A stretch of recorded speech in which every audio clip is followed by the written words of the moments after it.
Good morning, it's Monday again. Monday. Guys, pakapakita ko sa inyo kung ano yung ginagawa ko tuwing may pasok sa anak at kung ano yung routine ko pag may pasok si anak. Kung gaano kapagod ang babaeng ito. Let's go.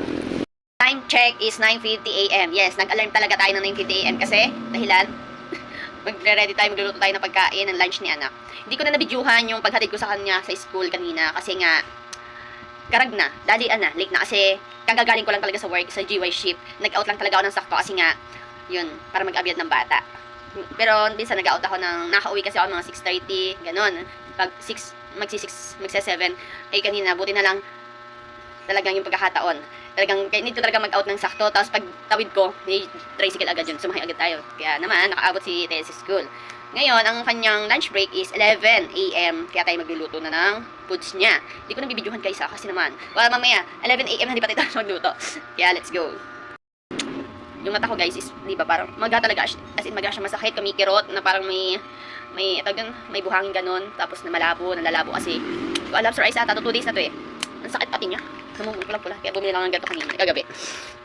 Time check, 10:50 AM. Antok na ako. Tara na. Papakain na tayo ng bata. Sakto na ito, pagdating natin is 11 AM na. Para magpakain ng bata. Let's go! Ayun guys, di na naman natin nabidyuhan yung pagkain ni anak kasi naiba yung rules ngayon sa school na bawal na pumasok ang magulang sa school at pakain ng mga bata. Ang mangyayari, iaabot na lang sa gate yung pagkain ng bata. Tapos yung bata ang kakain ng sarili nila sa classroom nila. Kaya di ko na siya nabidyuhan. Sobrang init pati kanina, grabing init. Saka sumakit yung ulo ko sa sobrang init. Tsura ko, namumula lalo yung mata ko, nakakainis. Sakit. Alam nyo, tsura ko. Ano na eh?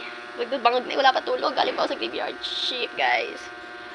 Ay, kumaya na ako tutulog pagkakawin kay anak. Mga alas 12 oras na ba? 2:35 PM. Sundo tayo mamaya.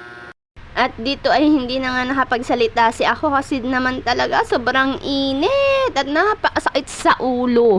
Tapos puyat pa ako, pagod pa ako, wala pa akong tulog. Kaya naman, ayan, nag-voice over na lang tayo. Tapos pagdating ko dito sa gate, ang daming mga magulang sa gate dahil bawal na palang pumasok sa loob ang mga magulang. Kailangan iintayin na lang yung bata sa gate. Doon mo kakaunin ng iyong anak. Kaya naman hindi na rin ako nakapag-video kasi nakipagsiksikan na ako dyan kasi ang grade 1 ang unang lalabas.